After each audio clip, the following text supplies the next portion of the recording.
Name Games.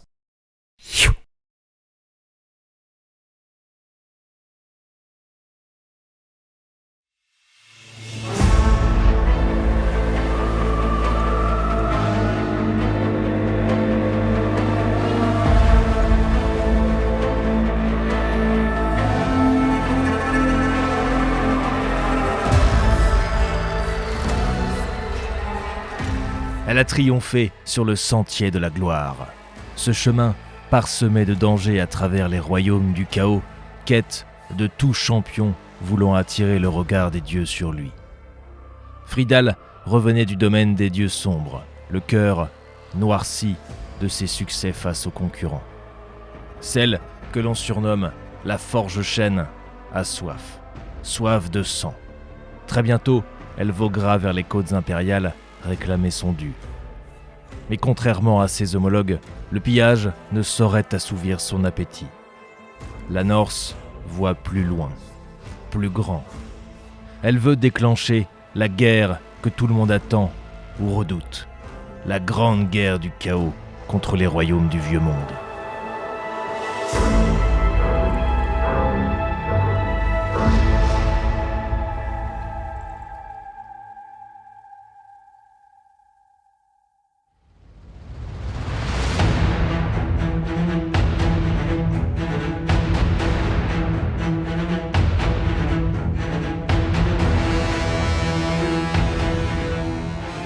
Le vacarme des cloches d'alarme et des cris d'effroi résonnait. Fridal, la Forge Chêne, les entendait depuis son navire. Un sourire malicieux trahissait sa délectation. Sa flotte émergeait de la brume et s'approchait de son objectif, Hollum. Après une traversée difficile de la mer des Griffes, en proie à une violente tempête, la championne du chaos et sa bande de guerriers étaient impatients de mettre pied à terre. Un massacre et la gloire les attendaient sur les rivages du vieux monde.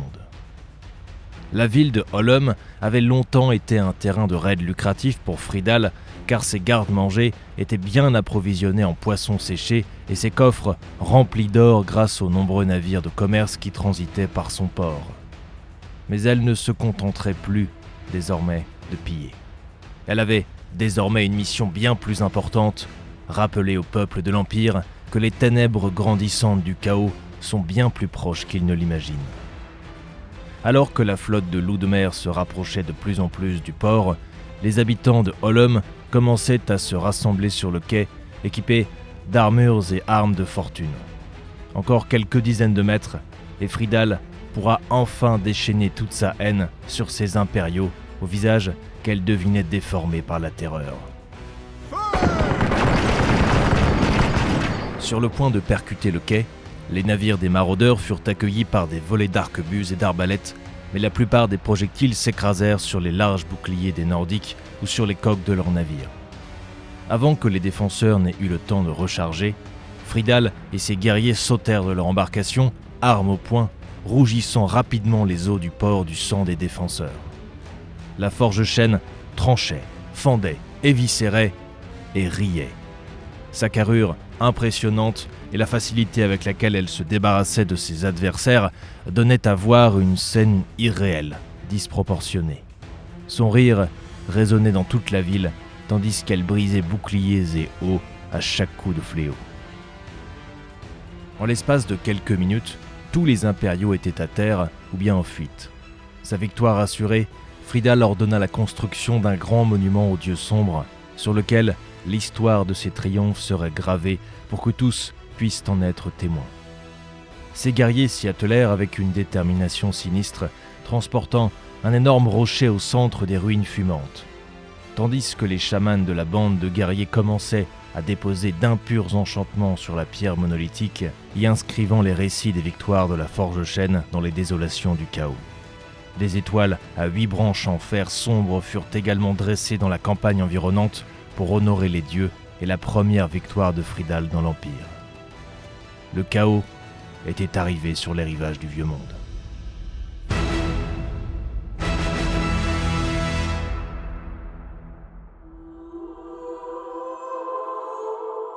La troupe de maraudeurs reprit la mer aussi vite qu'elle était arrivée, après avoir achevé la construction du funeste monument. Alors que les navires de Fridal s'éloignaient de la côte impériale en direction de Norska, la championne chaotique observait, satisfaite, les ruines fumantes de la ville, marquées à jamais par sa brutalité. Parmi les rares habitants ayant survécu à l'attaque, rares furent ceux qui choisirent de réinvestir les vestiges d'Olum.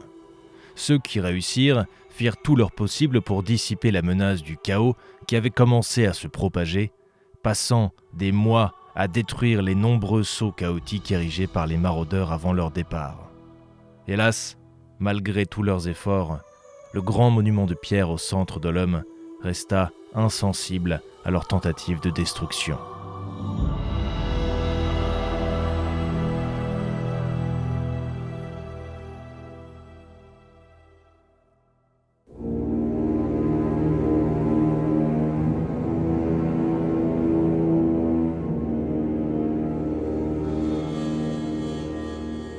Au printemps suivant, les habitants réalisèrent que leurs efforts pour reconstruire leur maison avaient été vains, car la flotte de Fridal était déjà de retour.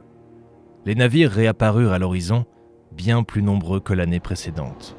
Des dizaines de maraudeurs se massèrent sur les quais, pulvérisant rapidement la maigre résistance qui les attendait. Les défenseurs capturés furent sacrifiés devant le monolithe infernal. Les guerriers chaotiques commencèrent alors à restaurer les autres monuments renversés et, contrairement à la dernière fois, à fortifier la ville contre d'éventuelles attaques de représailles des armées du Westerland. Depuis sa position fraîchement consolidée, Fridal projeta cette fois de s'enfoncer plus profondément dans les terres de l'Empire et de répandre davantage la corruption du chaos.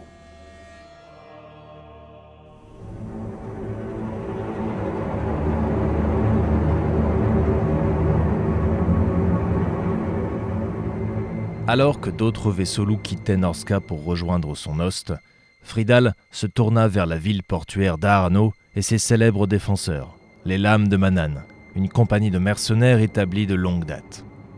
Bien que les gardiens autoproclamés des terres désolées fussent réputés pour leur tenue de combat soignée et leur discipline, les chamans de Fridal ne purent guère lui en dire plus sur ce régiment renommé.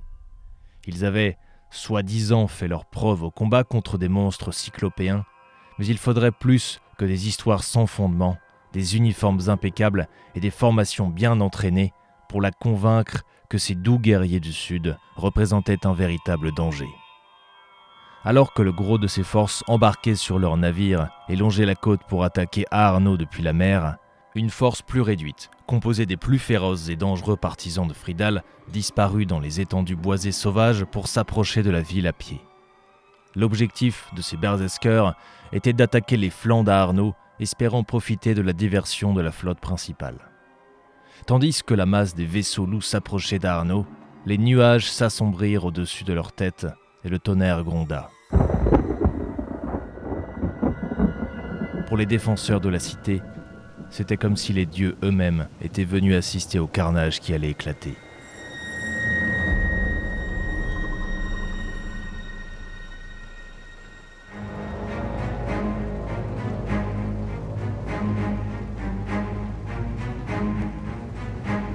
Alors que les Lames de Mannan se précipitaient vers le port pour faire face à l'invasion maritime et que tous, en haut des remparts, gardaient les yeux fixés sur l'eau, les berserkers de Fridal purent approcher les palissades de la ville sans se faire remarquer.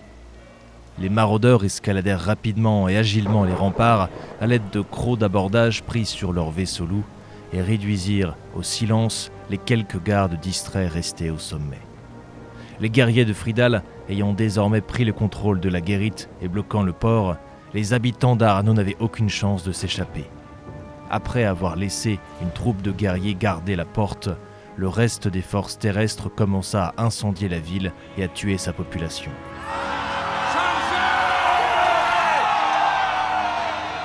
À la surprise de Fridal, de l'autre côté de la ville, les Lames de Mannan se révélèrent être de redoutables adversaires. Ils combattirent avec un courage et une habileté dignes d'admiration. La Forge-Chêne dut elle-même intervenir en brisant le mur de bouclier ennemi d'une rafale de coups de fléau. Le commandant impérial s'engagea alors dans la brèche, sa lame à la main, lançant un défi à Fridal, ses guerriers regroupés autour de lui. Aussi courageux et habile pouvait être le vénérable épéiste, il n'était pas à la hauteur de Fridal. La Norse terrassa son ennemi d'un seul coup dévastateur de son grand fléau incrusté de sang. Le bruit des côtes brisées et des entrailles éclatées surpassa le vacarme des aciers qui s'entrechoquaient.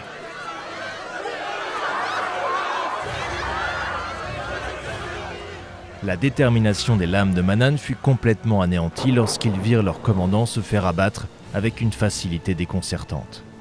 Nombre d'entre eux jetèrent leurs armes et s'enfuirent vers la ville, mais s'immobilisèrent à la vue de la fumée noire s'échappant des feux qui ravageaient désormais la colonie. Les guerriers de Fridal abattirent leurs haches et leurs masses sur les fils de Mannan comme une meute de loups affamés se jette sur sa proie, les découpant en morceaux et recouvrant le quai rouge de leur sang. Il n'y eut aucun survivant. L'assaut avait été un pur massacre.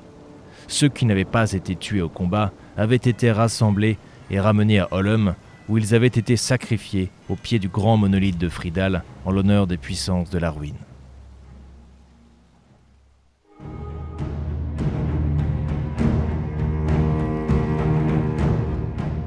L'impératrice Magritta apprit rapidement, après le sac d'Arno, que les maraudeurs ravageaient les côtes du Westerland.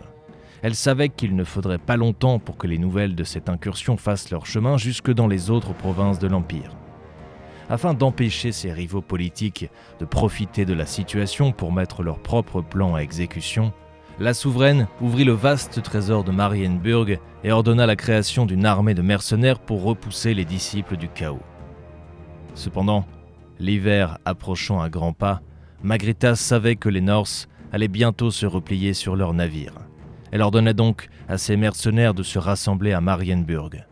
Tout au long de l'hiver, ils seraient bien nourris et s'entraîneraient côte à côte, s'assurant ainsi d'être prêts à affronter les Norse, qui seront sans aucun doute de retour au printemps suivant.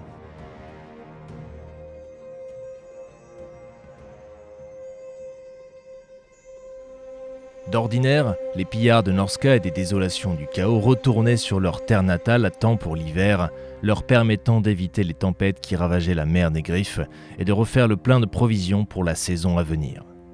Cependant, grâce à leur position dans les ruines d'Hollum et ses environs, Fridal et la grande majorité de ses guerriers choisirent de rester dans le vieux monde pendant les mois d'hiver afin de pouvoir lancer leur assaut dès les premiers jours du printemps. Ceux de sa bande qui rentrèrent chez eux furent chargés de répandre la nouvelle des victoires de Fridal et de rassembler davantage de guerriers pour rejoindre sa campagne de conquête.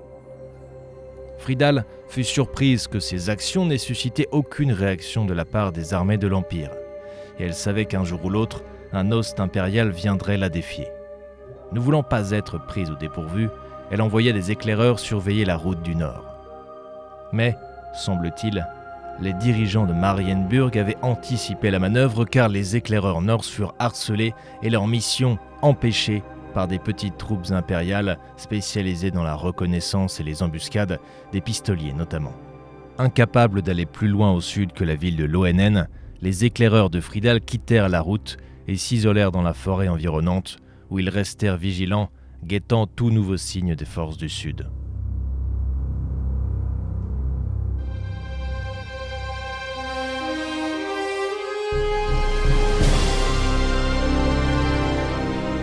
Alors que l'hiver laissait place au printemps, Fridal choisit d'attendre à Hollum le retour des guerriers qu'elle avait renvoyés en Norska avant de faire route vers le sud. Avec le renfort des guerriers supplémentaires qui s'apprêtaient à rallier sa bannière depuis le Grand Nord, la Forge Chêne se sentait pousser des ailes.